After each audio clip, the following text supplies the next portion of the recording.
right, so World Championship update. It is Jordan Burroughs goes out. First off, James Green wrestles, and he goes against Canada. He looks fantastic. Wins that match pretty handily. Comes out in his next match. He's got Poland. And it was a damn good match. I gotta say, it was a damn good match. One thing that James Green is guilty of every now and then is he will shut down in a match before he needs to. I'm not positive he was guilty of that here. He did shut down. But I think strategically he had the right strategy. He had all the points that he needed. Time's clicking off the clock. All he's got to beat's the clock. He's already got the points. But in doing that, the other guy went on the attack, was able to grab two right at the last minute, flip Criterion, and steal this match from him. So that hurt. That hurt particularly me because that would have drawn Green into Batirov. That was a match I really wanted to see. So, okay. Then Burroughs comes up. Now, you have to understand how good Burroughs is. Not only how physically good he is, but also what a tremendous leader he is. And there's an energy when Jordan wrestles that the whole team feels. So however Jordan's going to do is going to be reflected of the rest of the team. He goes out, and I must tell you, he looked calm to a negative extent. He looked asleep out there. He was that calm. And I was watching him going, okay, I think he has a strategy coming into this World Championship to stay relaxed. I just think he's overachieved that goal, and he looks lethargic. Whether that's right or not, that's my assessment. So Jordan comes up, boom, wrestling the Belarusian, boom, takes him down.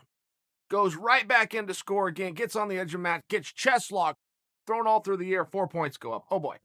Now he's down 4-2.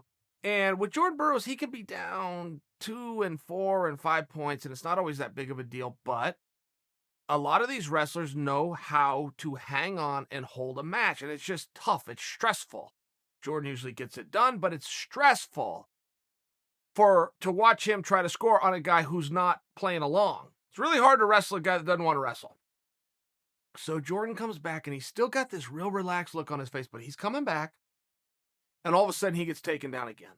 And when he gets taken down, there's like this exhale that goes over his body, like, where he lost his composure for a millisecond. Boom, the guy turns him into a gut wrench. So now it was a 2-point deficit. Now 4 points the guy gets on this exchange. Jordan comes back. Everything's cool in the gang, great competitor. But what you have to understand is these guys are wrestling 20 minutes apart. So if you go out and you have a really hard first match, you're not going to be yourself in the second match. You can't be, physically speaking. You're going to be ran down. If the guy you have in the second match didn't have to put out that same kind of exertion of effort in the first match, he's got a competitive, meaningful advantage. So Jordan's match ends, and it's a mess. It's like 10-10, and they gave Jordan 2, and this is after time's ran out. Time is off the clock. Boom, they award him his 2-point takedown. So the Belarusians protest. And in fairness, I don't think he had the 2. The good news for us was the Belarusian had stepped out. He stepped out of bounds, and that never got called. So on the review, they were able to say the step out. Call goes Jordan's way. He wins 11-10 according to the scoreboard, but I don't think the scoreboard had it right. Either way, Jordan wins the match, moves on to the next one. So in the next one, he's got another really hard match against an awkward guy. Boom. Guy hits a duck under, Jordan's face down, guy's up by 2. Boom, guy gets in on a single, takes him down again, guy's up 4-0. 4-0 is a ton of points in the World Championships against anybody other than Jordan Burroughs. Jordan Burroughs will come back on your ass if you got 4 points on him. For anyone else, it's going to be game over. So he works his tail off. He comes back, beats this guy. Fairly sound. There was just some nerve-wracking moments. Gets into the quarterfinals against a guy largely who didn't belong in the quarterfinals. The guy had a very good draw, made his way there. Jordan cruises through him, gets into the semifinals. Now Jordan has the Russian. Oh, by the way, the same Russian he had last year in the same rounds being the semifinals at the same tournament being the World Championships. Now back up to a year ago, Jordan is beating the guy 5-4. With about 8 seconds left, Jordan gets pushed out. Guy grabs a point. Now it's 5-5, but that flips criteria. Time runs out. Jordan loses the match 5-5. That guy, the Russian, goes on, wins the world title. Jordan comes back through, gets the bronze. Same exact guy, same exact scenario, except Jordan's up 3-2 with 1.7 seconds left. The guy gets a push out. Now, push outs happen all the time. They just don't happen to Jordan. They just don't. Nobody can finish a match that I have ever seen in my life as well as Burroughs can. He can finish a match. He will never. He could be ahead by 90 points and he won't give you one with a second left. Anyone else would. What's the difference? I win by 89. What's the difference? Kill some time, beat the. Not Burroughs. He is stingy to the highest of levels and he stays focused to the highest of levels. He gets pushed out with 1.7 left. 3-3. Loses the match. Oh, that hurt. Okay. So he's got to come through the wrestlebacks. We're waiting on that. But you move up. Gwiz runs into this Iranian in the very first round. It's a hard match. The guy's really big, and the guy's not doing a whole lot. Gwiz is pushing the action and ended up losing the match on his own effort. Gwiz changed elevation. Gwiz took the shot. Gwiz got to the leg and got stuck. If you get stuck underneath a heavyweight, a true heavyweight, you're going to be in trouble. It's not the same as other weight classes. And he ends up getting sprawled out, and the guy goes behind, boom, grabs 2 points.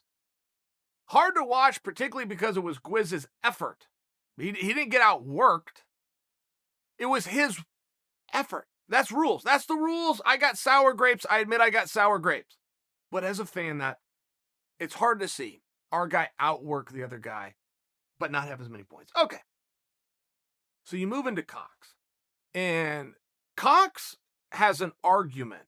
He would likely not win it, but you could make an argument that he's the greatest American wrestler ever. Ever. 3 NCAA titles, Olympic medals, world champion. I do not think you would lose an argument, though, to say he is the current greatest defensive wrestler on the planet, any weight class. You can't get a point on this guy. You couldn't buy a point on this guy. You couldn't beg for a point. You can't earn it. But this guy will not give up points. Well, that's a pretty effective way to go about sports, isn't it? If the other team can't score, you are going to win the match. Any sport, you're going to win the game. You're going to win the race. So he's so fun to watch. And he didn't have the world's easiest draw. A lot of people thought he had a good draw. I strongly disagree with that. He's just that ahead of the world. So he's going to take on the Iranian tonight, but it still sets up storylines because it's a non-Olympic weight, which means next year, Cox, who will be a defending medalist and likely a defending 2-time world champion, is either going to go head-to-head with Taylor, who's the world champion, or head-to-head with Schneider, who's the world champion, just to get out of the country. So great storylines there, and then we've got Schneider up tonight, got Dake up tonight, we got Downey up tonight. But there's a lot on the line. I mean, these guys are fighting for Olympic berths for their country. Stefan, by the way, I should mention, did it for Serbia.